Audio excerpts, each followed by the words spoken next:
So what I got in my hands right now is a 1958 Fender Strat Sunburst. Look at this beautiful baby. I'm spending a few days in Los Angeles and there's one guitar store that I love to check out. I've seen so many of their videos on YouTube, but I've never been. Let's go.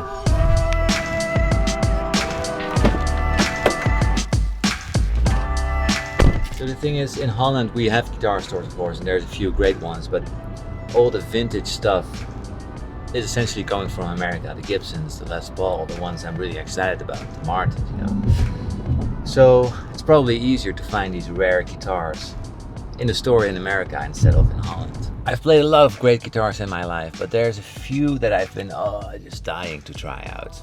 And one of them I've been trying to find today. It's a pre-CBS Stratocaster. So unless we're stuck in traffic all day, which probably will happen, but we're trying to get to Norman's Rare Guitars, which is just an unbelievable shop. Check out their YouTube channel if you want to know what they are about. It's just vintage stuff all over.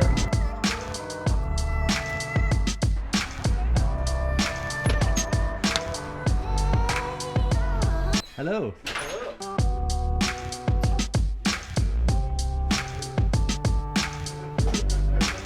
One thing I also never played is the PRS Silver Sky. Wait a minute. 18,000.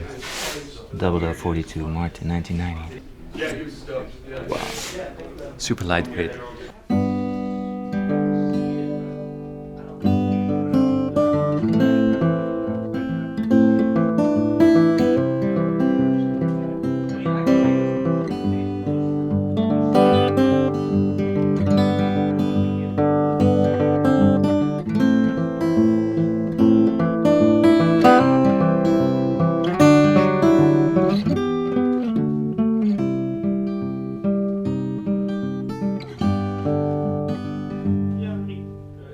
So resonant.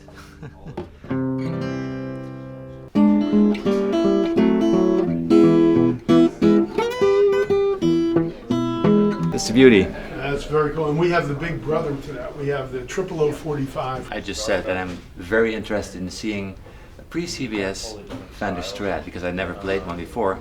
And you told me you've got a few in the back, right? We do. We do. Well, you want to take a look in the back and see some stuff? Let's go take a look. Yeah, I can't say no to that. Hey, I've seen this place before. Yeah? Yeah. So I'll show you a couple cool things too before we get to the Fenders. This is a 1959 J200. It's like the Elvis guitar. This is in remarkably beautiful shape. Wow.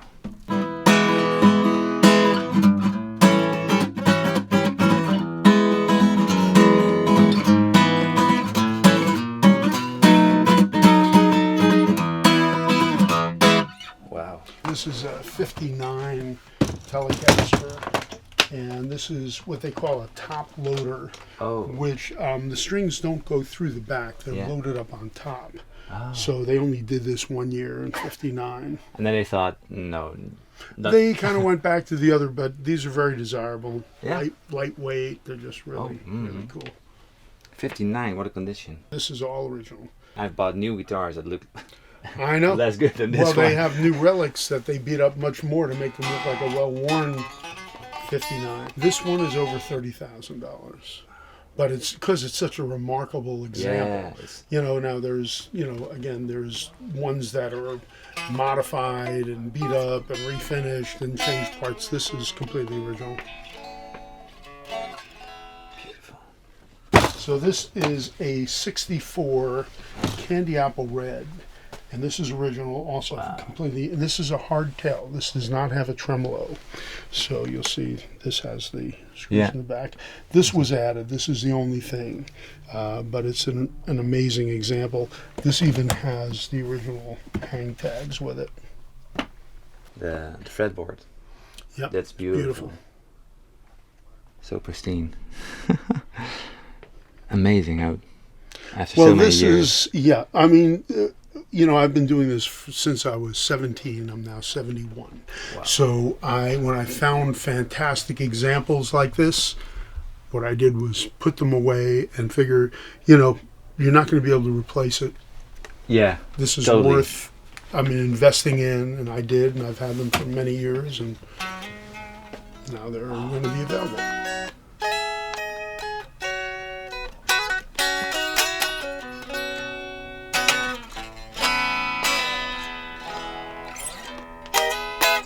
We didn't even tune these; they're still in tune. Yeah, it's a good sign.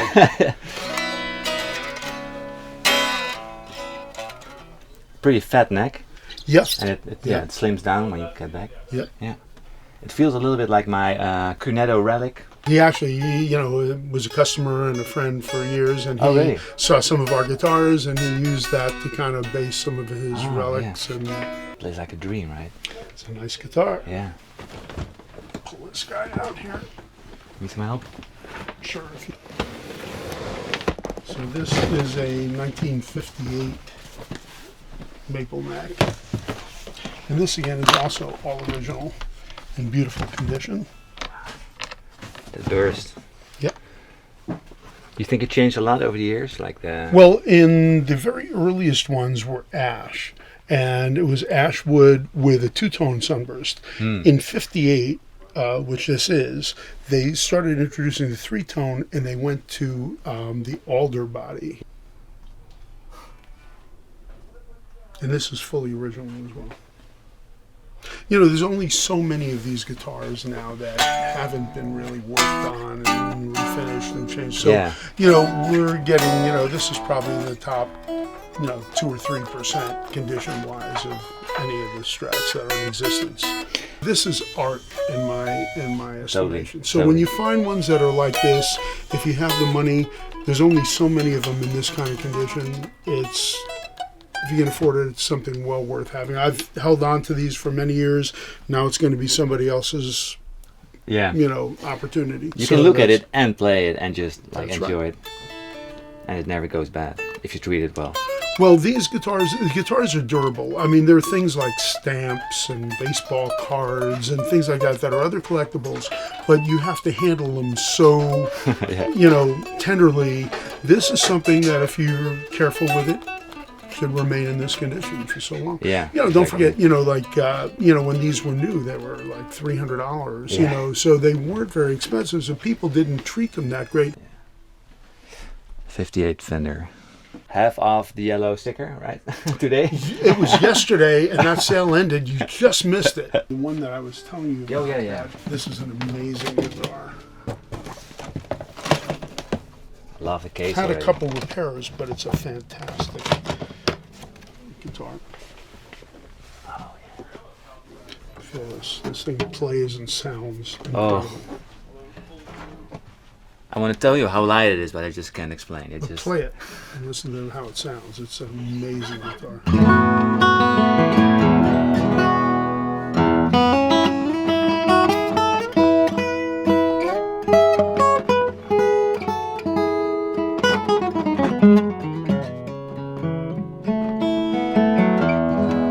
So if there's people that are, want a great instrument, one thing I like is to have things that are collectible but also really playable. Yeah. I don't really like things that are just a wall hanger.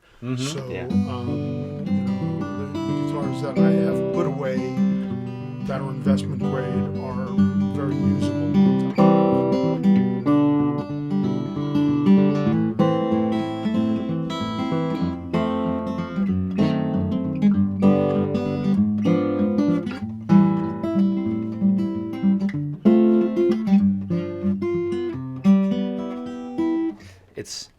You don't have to hit anything, and it projects like an amazing instrument. That's beautiful.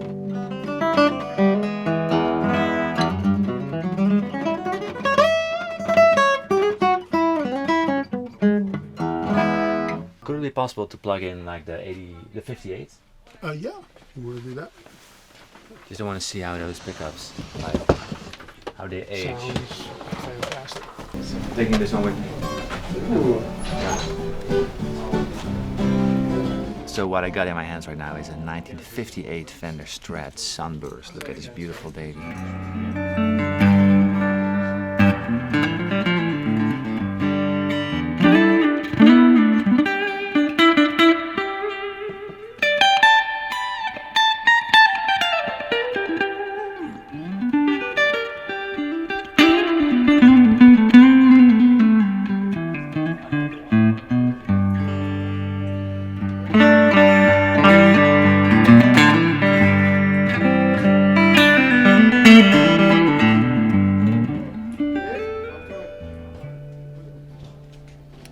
pickups are amazing. The real strummy, even when the volume isn't turned all the way up on here, it's just like nice and soft. No, you hear the chimey, the glassy. Yeah, the bells. Yeah, exactly. Yeah.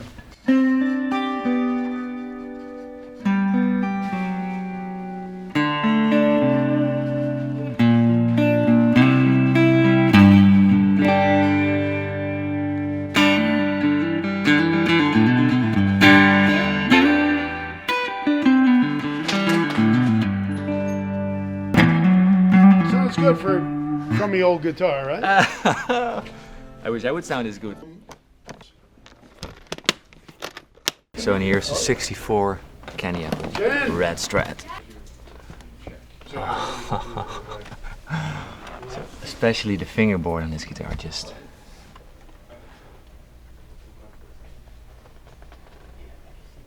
check that out.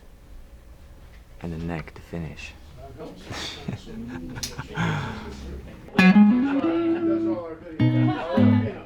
edited all that? Nice. I watched it. It's so.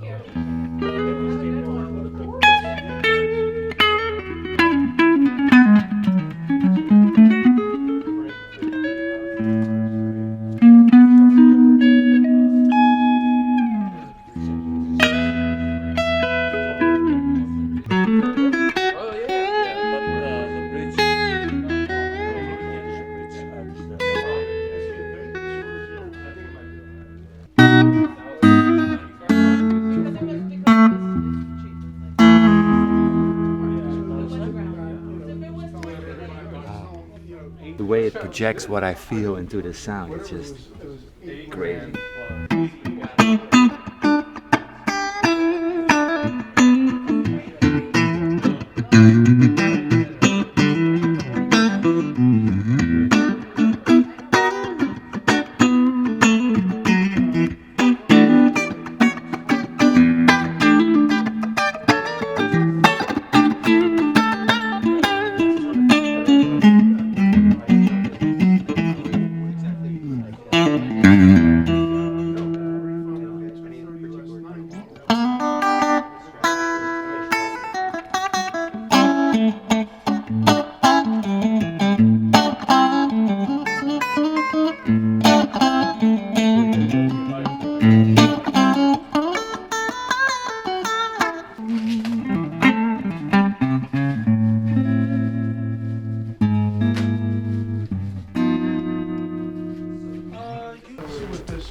Let's put it back. There's 5 boxes. I think I ruined myself right now.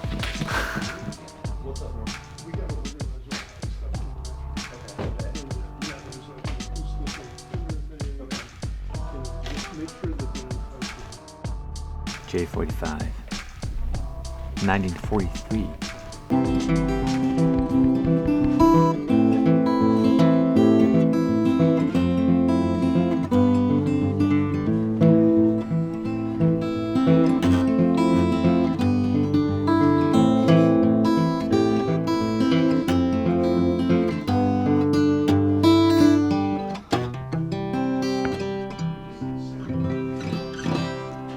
This guitar sings, man. Ooh.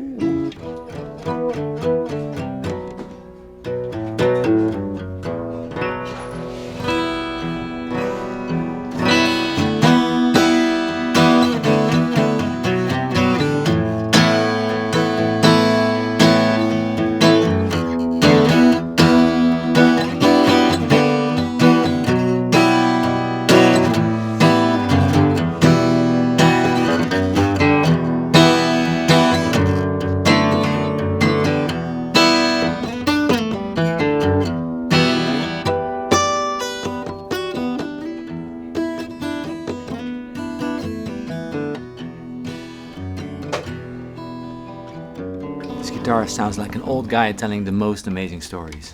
This is a beauty. It's fun, it's a fun guitar. But I mean, it's so fun to see all the vintage stuff, where it all came from and like where it originally. Just visited the store and I'm just blown away by the guitars I've played, the Fenders, the Martin. It's so inspiring. There are so many songs and so many stories in these guitars. It's just amazing. But one thing I noticed is that the PCBS Strats I played, they were amazing. The feel was so good and it felt just right. But at the same time, it's pretty close to my Cornetto Relic from '97, which obviously makes me feel pretty happy, because my dream guitar, the guitar I dream of owning one day, which probably won't happen, but a man can dream, is pretty much what I've got already. So yeah, that makes me happy. Just it's the guitar I play every day. Every time I pick it up, I just feel like yeah, this is a very good guitar. It sounds great, it plays great, and that is because it just plays a lot like a 63 or a 95 Strat. It's the low output, it's the tapered neck, a little bit shallower towards the headstock, and it's just, it sings, it's glassy, it's jingly, it's just great. Oh, I got it. Anyway, it was a fun trip. Thanks for watching, guys, and catch you guys in the next one. Bye bye.